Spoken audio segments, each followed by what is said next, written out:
Y bueno, a los 2 días más o menos, chicas del colegio, o compañeras mías, eh, empiezan a decir que fulano de tal, que eran novios de ellas, estaban yendo para Malvinas y que bueno, ya no, la preocupación y era otra, empezó a ser mayor, ¿no? Y bueno, y desde ahí parte un montón de incertidumbre, un montón de qué va a pasar y estar más atento a las informaciones, que solamente las informaciones que recibimos eran de los comunicados, de los noticieros de ese entonces, de ese momento. Y así, bueno, nos íbamos informando y noticias que iban teniendo algunas chicas y que esto y que lo otro y todo eso. Pero bueno, que también había noticias que eran, ¿cómo decirte? Que no eran oficiales, sino que de boca en boca y que vos no sabías si era verdad o si era mentira y todo eso. No solamente de él hacia mi abuela, que era el contacto que tenía más cercano, okay, que, o sea, que se podía comunicar, pero tampoco no era una comunicación fluida.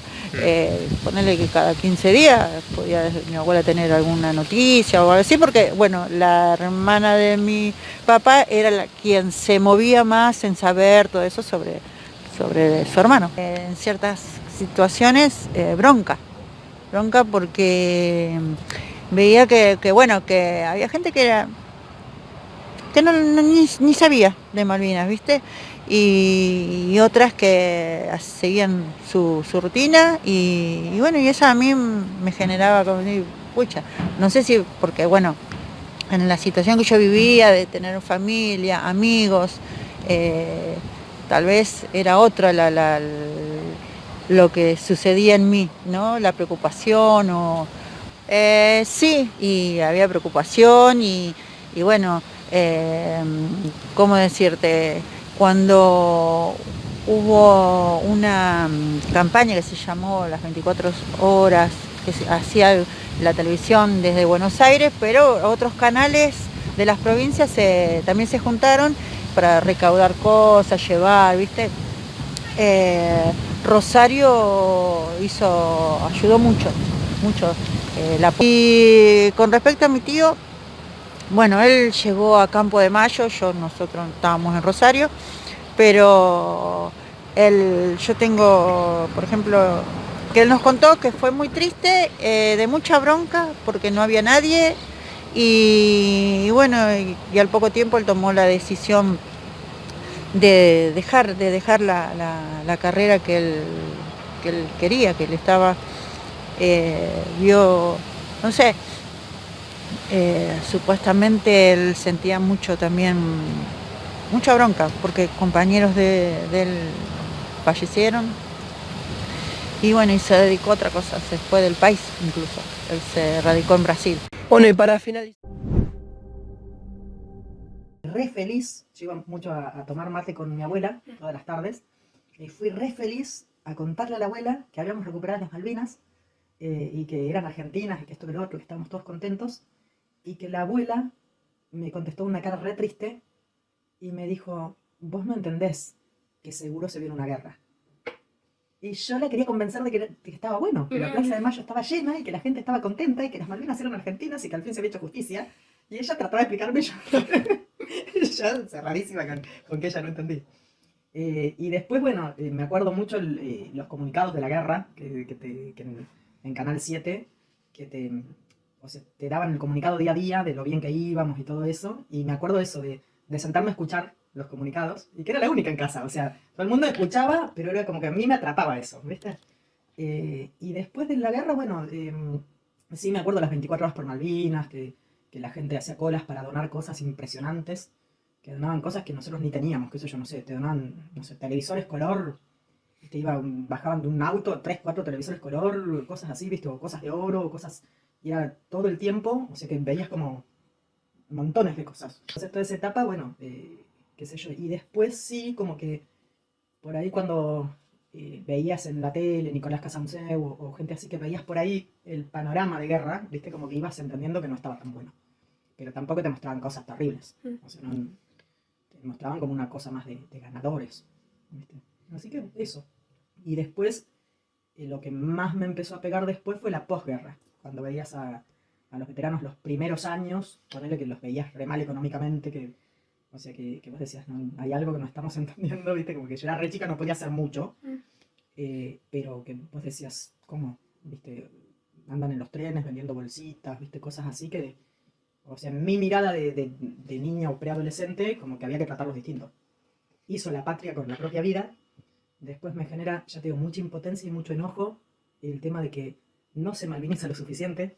O sea, eso yo digo, si yo que no hice nada en Malvinas, no tuve a nadie directo, y me duele la desmalvinización que hay, yo digo, para la gente que estuvo, o para los hijos de los veteranos, o sea, es una falta de respeto enorme, ¿viste? Y que de repente otras causas se las milita muchísimo más, y Malvinas se las sigue callando.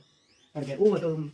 que después cuando vas creciendo y vas escuchando y vas aprendiendo, ¿no? Hubo todo un proceso de desmalvinización, todo lo que vos quieras. Pero seguimos desmalvinizando. Entonces, o sea, todo bien con revisar el pasado, pero hagámonos cargo del presente. Hoy no se malviniza. La realidad es que tanta información no había, en aquel entonces no existían los celulares móviles, o si existían no lo teníamos. Tampoco teníamos, nosotros vivimos en provincia de Buenos Aires y no había forma de comunicarse, excepto con un vecino que tenía radio, ahí no me puedo acordar en este momento, que era, ¿cómo se llama? Radio, bueno, ya me va a salir. Entonces él, sí, a veces hablábamos con él, pero bueno, no teníamos tanta información de lo que estaba pasando y lo que uno recuerda era todo lo que se mostraba en la tele, porque no tenías otra forma de... Y bueno, y la angustia de saber que había un montón de chicos. Los medios informaban muy poco y lo que se informaba era lo que ellos querían, o sea, no se mostraba la realidad. Después de muchos años se supo muchas cosas, inclusive de una donación que la gente donó muchas joyas, oro, y en teoría después se supo que eso nunca llegó a destino, y era como, no había tanta información, pero había muy poca, es lo que te decía hoy anteriormente, que no había tanta información. Creo que hoy por hoy está la sociedad, inclusive el barrio, y hay muchos lugares donde uno puede ir, inclusive en el centro de Monte Grande, que hacen redes combatientes. Es como que ahora está más concientizada la gente, que cuando fue en su momento, fue como, no sé, me parece que la gente no tenía ni noción de lo que los pibes estaban pasando y bueno, me parece que hay mucho más conciencia hoy por hoy que antiguamente. Creo que antes fue algo que nos sorprendió a todos y bueno, y creíamos que íbamos a vencer a los ingleses con la bandera argentina solamente. Pero me parece que hoy hay más conciencia. No, te agradezco la... Después, ¿cómo nos recibieron? Pasó un tiempo porque, bueno, se tomaron licencia, muchos estuvieron con licencia total de enfermo. Algunos decidieron volver a dependencia, a la CC, pero otros se dieron cuenta que no iban a poder lidiar porque, bueno, estamos hablando de una dependencia que es la que tiene más flujo de tránsito en el país, entonces pidieron que los destinaran a torres de baja densidad de tránsito, donde ellos no tuvieran tanta presión, porque creo que su cabeza todavía no iba a responder como tenía que ser. Y después, quizás 1, 2, hasta 3 años estaba presente todo lo que sucedió. Después es como que nos olvidamos. Pasa que es una característica, creo que de la Argentina, tenemos memoria a corto plazo. Y es triste porque, exacto, sobre todo a aquellas familias que perdieron la frontera, que después no se recuerdan todo eso. Es triste. Y bueno, acá dice en la última... Nadie, creo, los ha asistido psicológicamente a los que combatieron.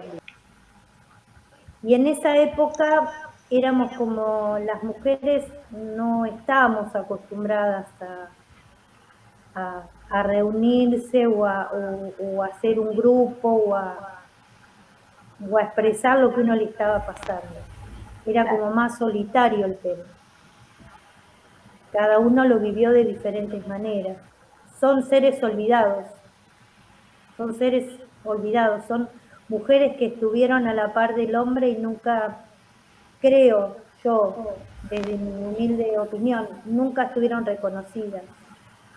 Porque yo pienso que Argentina, como no tiene un pasado bélico, nunca más que esto, que esta guerra con Malvinas, no hubo ninguna otra guerra. Sí, el canal de Beagle, pero tampoco se llegó a una confrontación con Chile. Y yo creo que no está en la sociedad instalado el tema del reconocimiento hacia los militares, hacia las mujeres militares y hacia los que combatieron. Eso no, hacia ese momento que eran los soldados que eran convocados, no estuvieron nunca reconocidos. Pasar. El barrio en sí estaba, bueno, todos estaban como eufóricos porque, bueno, se tomaba algo que era nuestro. Argentina nunca había entrado en guerra, así que tampoco se sabía. Si bien se contaban con los armamentos bélicos por ahí importantes, creo yo, no tengo la certeza. Nunca se había entrado en combate, no se sabía bien cómo era. Todo era, bueno, qué bien, pero bueno, después cuando volvieron héroes olvidados, como es el día de hoy. ¿Y cuando llegó al pueblo, cómo lo recibieron? ¿Tuvo recibimiento o...? No. Llegaron, volvieron con sus tanques, viniendo por la ruta y bueno, sin recibimiento. O sea, es como que se perdió y fueron muy, ¿cómo decirte? No, es como una sociedad muy exitista. Si ganás, bueno, está todo bien, y si perdés, nadie te reconoce. Y ellos dieron su vida por la patria, es la realidad, y no son reconocidos como deberían serlo. Muy importante que me pasó fue que tenía un paciente mío que no tuvo ningún contacto con su familia por falta de comunicación de sus superiores o del ejército en sí. Él me pidió por favor, casi con lágrimas en los ojos, implorándome que me comunicara si podía, si estaba dentro de mis posibilidades. Llegué a mi casa esa misma noche y lo primero que hice fue llamar a este teléfono que me había dado este paciente mío, que vivía en Santa Fe, la mamá, y bueno, imagínate que la madre lo había dado por muerto prácticamente al hijo, y cuando yo le digo que el hijo estaba vivo, sano y a salvo en el Hospital Militar de Campo de Mayo, fue una alegría inmensa para ella, la familia y para mí también. En lo personal, la verdad que me sentí muy, muy feliz por haberle dado esa noticia. Perfecto. ¿Tuviste algún reconocimiento oficial por parte de las autoridades? No, ni en 1982, nunca nada, ni en el 83, no, la verdad que no, nunca. El reclamo sigue vigente a través de charlas, de conversatorios, de entrevistas, petitorios que se hacen a diferentes organismos, a diferentes lugares relacionados con el ejército argentino, pero no tenemos respuesta. Seguimos olvidadas, seguimos debajo de la alfombra, como decimos en el grupo, ¿no? No somos reconocidas. Él se llamaba Marcelo Daniel Alessandrini, él era soldado raso. Él había sido enviado justamente al Malvinas y bueno, fue muy triste para mí porque yo tenía muy poca comunicación con él, ¿no? No es lo mismo la comunicación de ahora con esa época, no había de otra forma, pero fueron muy pocas cartas y bueno, donde me contaba lo mal que la estaba pasando, tenía hambre, tenía frío, es más, comía pasta de los dientes porque no llegaba prácticamente la comida a las islas, ¿no? Cumplir, ¿no? Viste, Buenos Aires es una ciudad cruel pasan tantas cosas, así que ya al día siguiente, cuando nosotros vinimos, hacía una semana que había terminado la guerra, éramos la cara de la derrota, así que nadie quería hablar de Malvinas. Silvia, hay cosas que... Bueno, la sociedad yo la vi antes de que termine la guerra, una sociedad totalmente dividida, tanto o igual como cuando pasó ahora con la pandemia, porque parecía que la guerra era algo lejano, algo que no existía o que no le correspondía a la Argentina. Yo siempre recuerdo que un día nos fuimos en la ambulancia hasta la ciudad y le pedimos permiso a la oficial que iba a cargo nuestro para tomar un cafecito, ¿viste? Estábamos cansadas de estar con esa ropa verde y siempre ahí adentro nos dejaron tomar un cafecito. Y nos fuimos a tomar un cafecito ahí en un barcito. Yo le digo a mi amiga, escuchá lo que están hablando. Estaban como discutiendo un equipo de fútbol de Menotti que ponía fulano, ponía Mengano, bueno. Yo digo, qué loco, ¿no? Porque a metros estaba una de las bases militares con el peligro que era de todo esto. Había una cuestión de que tanto los veteranos de guerra, hombres como mujeres, parecía como que eran una vergüenza para el país, como que no fueron reconocidos en su momento. Recién hace un par de años a esta parte están siendo reconocidos por lo que realmente fueron. Pero ni hombres ni mujeres fueron reconocidos. De hecho, muchos soldados, no le pasó a mi hermano, pero muchos de los excombatientes después no conseguían trabajo. Claro. Porque también las secuelas.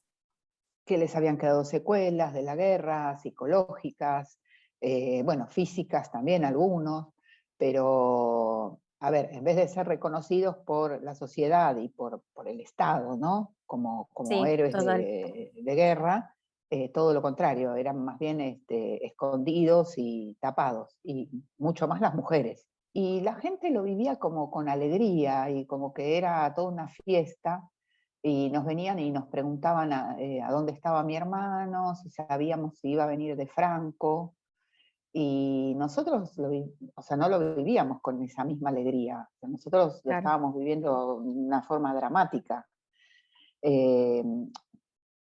Porque, o sea, no hay un Franco en una guerra no te van a decir, bueno, pibe, anda 2 o 3 días a tu casa y volvé. Pero eso te daba la pauta de que la gente no entendía la realidad de lo que estábamos viviendo. Ana, y después, ¿qué sentiste vos desde tu lugar de mujer, el lugar que se les dio a las mujeres de Malvinas? Y bueno, fue todo un olvido, porque volvimos a nuestro lugar de destino, que era el Hospital Aeronáutico, y bueno, de esto no se habla, como que era una vergüenza haber perdido una guerra, ¿no? Si no se hablaba, no había existido, pareciera, en ese momento. Y bueno, cada uno fue guardando sus recuerdos y no se habló más del tema. Y nosotras nos fuimos encontrando en el hospital y todo, y no hablábamos del tema, que podíamos charlar, bueno, desahogarnos, ¿viste? Pero no se habló más. Se habló, empezamos a hablar después de 30 años que me encontré con Alicia, pero si no, no se hablaba del tema. De Ciencias Sociales de Lomas participó de una charla con Estela Bota que se realizó en la UNSAM, también virtual por Zoom, y ella comentaba en ese momento esta situación respecto del Mundial, ¿no? Ella decía, nosotros estábamos en la guerra, los excombatientes luchaban, las enfermeras cuidábamos a los heridos, y en el resto del país todo el mundo estaba mirando el Mundial. ¿Vos qué pensás de esto? Y eso era cierto. Por lo que nos comentaban después, en Buenos Aires estaban preocupados por un Mundial, mientras que en el sur estaban luchando los soldados y estábamos en un conflicto bélico. Era cierto. Situación muy, muy triste. Después vos te fuiste enterando esto de que se decía en los medios de cómo, bueno, vamos ganando y demás. Y bueno, nosotros era una gran mentira, porque estábamos en Comodoro Rivadavia y nos decían, sí, vamos ganando, y nosotros veíamos que cada vez llegaban más heridos, ¿no? Nos engañaron a todos, nos engañaron. Nosotros no teníamos acceso a televisión en el hospital, salvo los diarios, pero bueno, en los diarios se decía lo que el gobierno quería.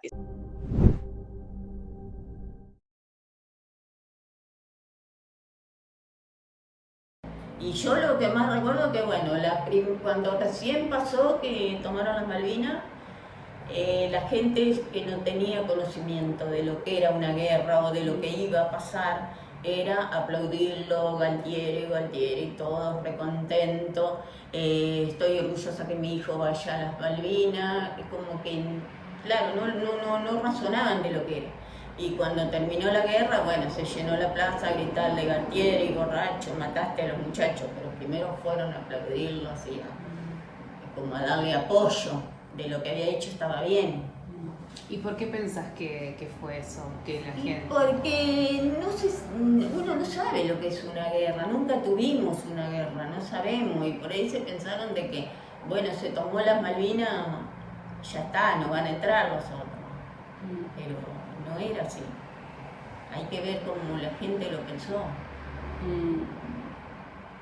Pero así fue, la plaza se llenó primero aplaudiendo de que estaba bien lo que se había hecho, y después se llenó que estaba mal, le decían, pues se suponía que el gobierno tomaba mucho whisky, no sé qué, por eso le gritaban Galtieri, borracho, mataste a los muchachos. Ese es el grito que me quedó grabado de la última, de cuando yo... ¿Y vos llegaste a ir? Muchos, o sea, en mi caso lo tomé de esa manera, o sea, como que no iba a ser nada lindo, pero a muchos tenían, o sea, el pueblo, la gente, tenía mucha euforia. La verdad que no compartía esa euforia, pero era porque era ir a defender nuestros derechos. Y bueno, pero como para mi lado no me estaba pasando lo mismo, porque tenía un familiar o una persona que quería mucho, que tenía que ir a combatir y que, bueno, no sabía si iba a regresar, y bueno, éramos jóvenes porque tenían... Cuando ellos estaban allá, con Claro. la poca información que tenían, ¿cómo lo manejaban? Sí, y bueno, lo manejaban rezando y pidiendo todos los días, iban a la iglesia a rezar más bien. Teníamos una iglesia muy chica en el pueblo donde toda la gente se reunían a rezar y pedir por esa persona. Pero fue muy difícil porque 3 meses no se supo nada de ello. Hasta que un buen día un señor le dijo a su papá que vamos a Buenos Aires, le dijo, a lo mejor allá nos esperamos. Estamos instruyendo con respecto a todo, porque a ellos les pasa lo mismo que yo. Vivieron esto de los de desmalvinización y les cuesta mucho hablar, y yo cuando me junto con los chicos ahora y empezamos a hablar todos más o menos la misma edad, ellos vivieron exactamente lo mismo. Se hablaba de su papá como que eran los locos, y también en el colegio ellos no lo decían, no hablaban, no lo nombraban para nada. O sea, cuando me junto con ellos y los escucho, porque obviamente pensé que me pasaba a mí. No, ellos vivieron exactamente lo mismo. Yo iba a un colegio del Estado, algunos de ellos a colegios privados, y les pasaba exactamente lo mismo. No se hablaba o era algo malo. O preguntabas en el barrio, no, mi papá, o preguntabas por el nombre de tu papá y le decían el loco, pero así, de esa forma, se hablaba de nuestros papás. Entonces, costaba decir que ellos eran excombatientes. De hecho, nuestra agrupación, que creo que es la primera, se llama Encuentra al volver de Malvinas, fue de policía. Como yo nací en el 84, era como que estaba muy vigente todo lo que es desmalvinización, que eso también lo aprendí hace muy poco. Entonces, cuando llegaba el 2 de abril, y por ahí yo era chica, un primer grado, un segundo en la escuela, en la primaria donde iba, y yo le dije un día a una maestra que mi papá era excombatiente, me quedó mirando y me preguntó si mi papá estaba bien. Entonces yo no entendía por qué ella me preguntaba si mi papá estaba bien. Otra de las cosas que me preguntó era si mi papá era agresivo. Entonces yo decía, a ver, mi papá siempre, nunca lo escuché gritar a mi papá en mi casa, jamás. Yo no sé lo que es que mi papá me rete. Ni siquiera discutir a mi papá y a mi mamá en casa. O sea, mi infancia siempre fue muy tranquila. Entonces tampoco entendí por qué la maestra me preguntó si mi papá era agresivo conmigo. Y lo otro que me preguntó es si mi papá estaba loco y si mi papá estaba bien físicamente.